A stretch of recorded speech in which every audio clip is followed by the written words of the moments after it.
So when it comes to the differences between the ORIA Mini and the ARC Studio, this is what we get. There's a new player in town when it comes to the affordable room correction system. Audient just came out with the ORIA Mini, and this guy has a lot of cool features, like a dedicated subwoofer output, a remote control via iPad and Stream Deck, and also works hand in hand with SoundID Reference, which is quite interesting. So let's have a look.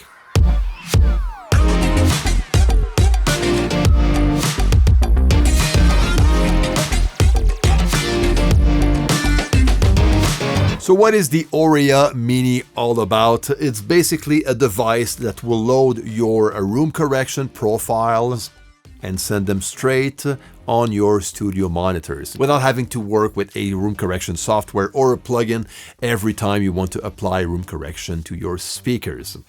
That is basically its job, and it does it very well. Now, the only time you'll need to work with a room correction software is when creating your room correction profile.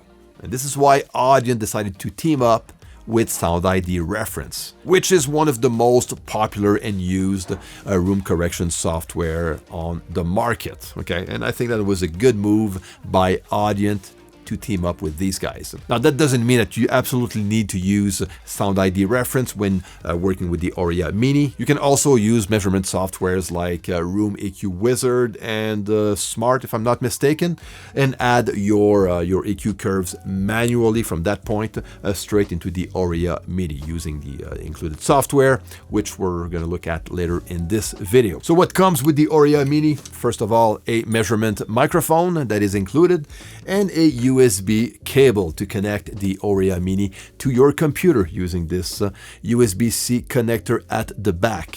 Now, it is self-powered, which is quite cool, meaning that you only need this cable to connect the ORIA Mini to your computer, and it's going to power itself up on top of using the same connection to load your profiles into this box.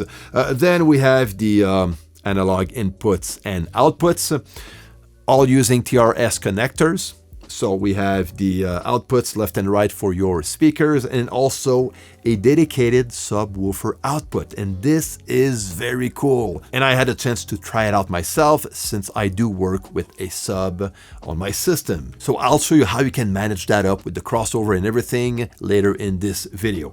And then we have the inputs. So two analog inputs to connect from your sound interface straight into the ORIA Mini. Now, something nice here is the SPDIF input, which is basically a digital input. Now, let me explain.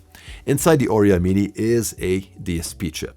Okay, and that DSP chip is used to manage the room correction profiles. So everything is done in digital inside this box. So that means that there's also converters inside this box that will convert the analog signal going into the device into digital to be processed by the DSP chip to apply room correction, to then be sent out through the output connectors to your speakers. So what the digital input is going to do, and that is in the case where you have access to a digital output of your sound interface, like on this one, right here,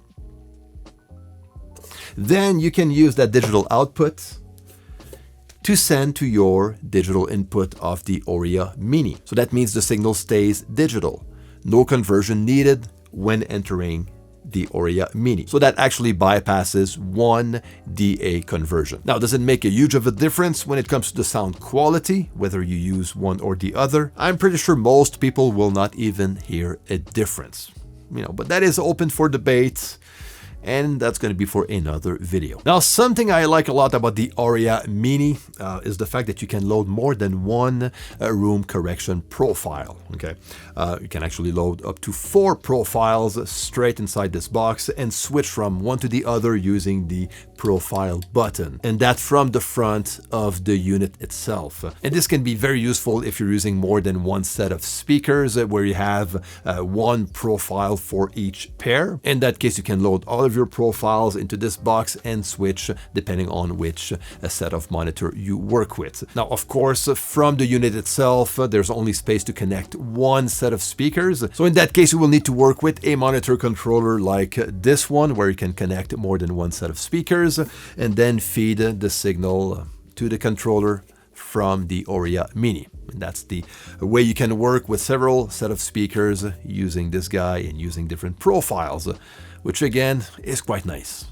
To control the settings and the parameters of the ORIA Mini, we need to use the ORIA control software that comes with it. Now, the software needs to be open only if you need to tweak some parameters or create, delete, customize profiles. Okay. Aside from that, the software doesn't need to be open in the background for the ORIA Mini to work. Okay. So by looking at the software, what we have is on the top left, the input selection, which will go between the line analog input, if this is what you're using, or the digital SPDIF input.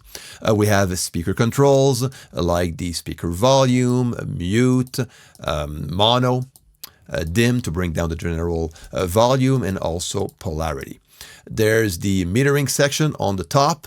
Now it's set up to pre, meaning that I'm seeing the signal going into the ORIA Mini before the signal hits the DSP.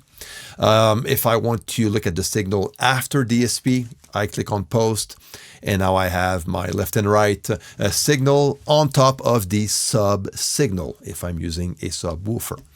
Okay, but for me to see the signal going into the sub, I'm going to need to tweak a few things. So if we look down at the room section, I have a visual of the left and right speakers and also the subwoofer right here. Okay, now in my case, I am using a sub, so I'm going to have to go into setup, and from the left and right speakers, I'm going to have to activate the crossover on each of them. I'm going to make sure they are on. So I'm going to do it on the left side to begin with. So activate it on the left and also on the right. And this is where the crossover is going to be set up. So the crossover will be applied on my left and right speakers and not on the sub itself. Now, from this point, bass management is active, and I can actually see the signal going to my sub right here on top and also inside the room section. Now, on each speaker, we have access to an 8-band EQ. The first band is a low shelf filter. The last band is a high shelf filter, and everything in between are 6 bell type filters. Okay, so I can boost, cut, I can, tweak the frequency selection and also play with the Q factor of each bell filters. And down below, I have access to trim and delay for the left, right, and sub filters if I want to. So same goes for the sub as far as the EQ goes. So if I want to, I could add a high shelf filter on my sub, which is something pretty common. In my case, I'm not gonna do it since I already have one active directly on my subwoofer, and I'm going to keep it this way. Then I can bypass the EQ on every speaker. I can tweak things around and copy my settings and paste them on the other speaker like this. Pretty simple. Now on the left side, we have the speaker profiles that I can create. So let's go and create this one, which I'm going to call the no correction. All right, let's save profile, save again, and there you go. And if I right click on this one, I can rename it, delete it, duplicate it, or even export it. Down we have speaker groups. I can mute the stereo speakers or solo them or mute my sub anytime I want. Now, when it comes to the SoundID integration, this is pretty cool. So I'm going to open SoundID, and the first thing I'm going to do is to just create a new measurement by using this microphone right here, something I already done, but there's something I want to show you, especially if you're using a sub. So you just follow all the instructions. It's pretty straightforward. I already made a video on this one some time ago. Now for the audio device I'm using, I'm going to select the Audient ORIA Mini, click on next. And this is the important thing here to note. You have to make sure that the ORIA Mini is placed in the audio chain and bass management is enabled. Okay. And this is in the case where I want to use a sub on my system. Okay, and from this point we go through the SoundID measurement process to create a correction profile. Once the room correction profile is created, I can then export the preset to my ORIA Mini. Now, something to note is that the ORIA control software needs to be open while doing the SoundID reference measurements, okay?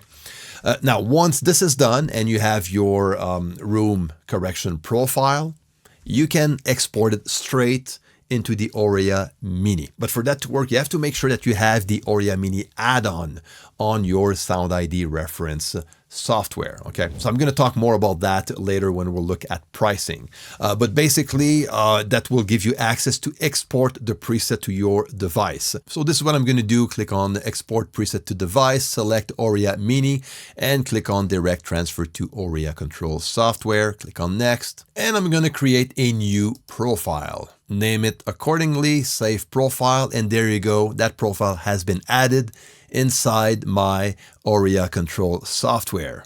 And from this point, I can switch from no correction, in my case, to my SoundID Reference profile and go from there. As you can see, I cannot customize and tweak up the EQ curve I have on this profile made by SoundID Reference. If I need to tweak the EQ up, I'm going to have to do this inside SoundID Reference and reload that profile straight on the ORIA Mini.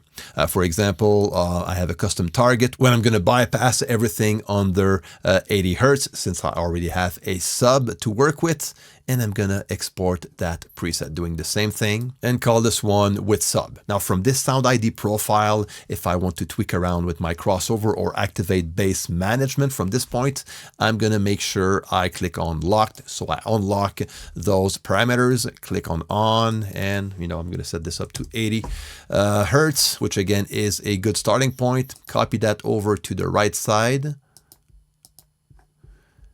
And I'm going to be good to go. Once I'm done, I'm just going to get rid of SoundID Reference. I don't need this one to work in the background. And now sub is working and I can jump from one profile to the other.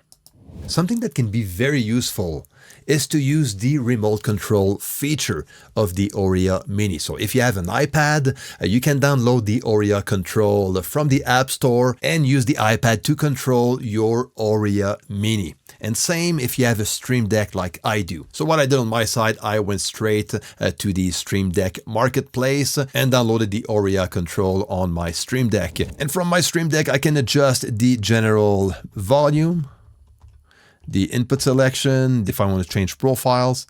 It's very, very easy.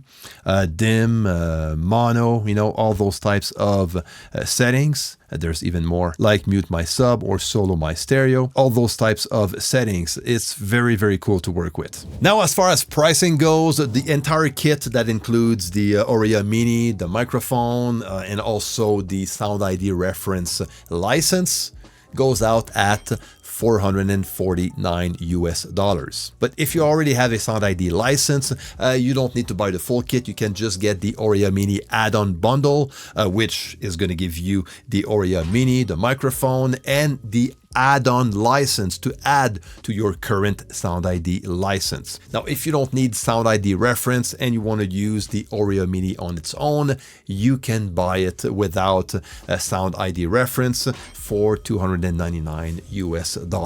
And the add-on license on its own is worth $99. Now, some of you are probably going to ask me the question on how it stands against the ARC Studio that I've been working with since it came out some time ago. I actually have a full video on this one. So when it comes to the differences between the ORIA Mini and the ARC Studio, this is what we get. First, the ORIA Mini has full integration with SoundID Reference, which is quite nice. And the ARC Studio has its own measurement software that also works pretty well. When it comes to input and outputs, the ORIA Mini has digital inputs that the ARC Studio doesn't have, and also has bass management where you can connect a subwoofer, which is awesome. And the ARC Studio doesn't have that on its side. Remote control capabilities with the ORIA Mini, where you can use an iPad or the Stream Deck to control the settings of this guy, which we don't have on the ARC Studio.